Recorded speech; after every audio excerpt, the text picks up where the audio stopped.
বাবু, চিকেনটা ভালো ছিল?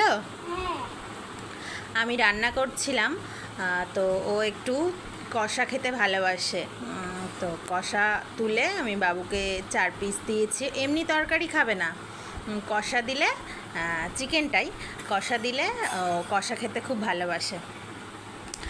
সচরাচর আজকের দিনে আমরা মাংসটা খাই না, মানে প্রায় অনেক বছর যেই থেকে আমার বিয়ে হয়েছে সেই থেকে খাই না। কেন খাই না? যেহেতু প্রতিটা বছরই আমি ওখানে থাকি, মায়ের কাছে থাকি, জামাই ষষ্ঠীতে ওখানে থাকি, তো সেই জন্য আজকের দিনে আমরাই মাকে বলি যে মা করতে হবে না। কেন তোমাদের বলছি, যেহেতু আজ ষষ্ঠী, তো সেই জন্য মা আজকের কোনো আমিষ খাবার খায় না।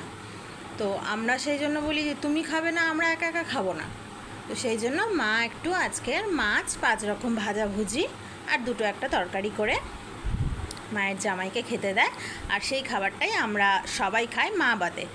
মা পুরো সম্পূর্ণ নিরামিষ খাবার খায়, ফল ঠল এগুলো খায়, চিড়ে দই এগুলো খেয়ে থাকে প্রতিটা বছরই।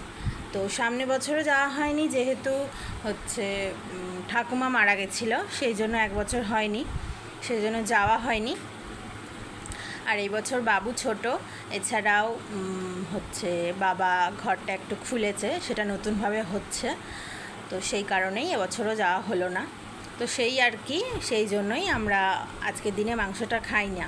কিন্তু যেহেতু এবছর যায়নি, তো সেই জন্য বাবু বলল যে মা চলে তাহলে হচ্ছে চিকেন করো, তো সেই জন্যই চিকেন করেছি বাড়িতেই, আমরা সবাই খাবো। তো চিকেন করেছি, আর পটল আলু চিংড়ি দিয়ে তরকারি আর চাটনি, এই হচ্ছে আমাদের আজকের খাবার। তো মাকেও ফোন করেছিলাম কিছুক্ষণ আগে, মাও কিন্তু মানে আমরা যাইনি তো কি হয়েছে, মা যেহেতু ষষ্ঠীটা করেই আজকের দিনে, তো আজকের জামাই যায়নি তো কি হয়েছে, মায়ের মা কিন্তু সেই আমিষ খাবারই, মানে আমিষ খাবার খায়নি, নিরামিষ খাবারই খেয়েছে। আর বনি আর বাবার জন্য ডিমের তরকারি করে দিয়েছে। আর সেই জন্যই বললাম যে সচরাচর আজকে আমরা মাংস খাই না, অনেক দিন পর, অনেক বছর পর আজকের দিনে আমরা মাংস খাচ্ছি। তো অবশ্যই জানাবে আমার এই ভিডিওটা কেমন লাগলো।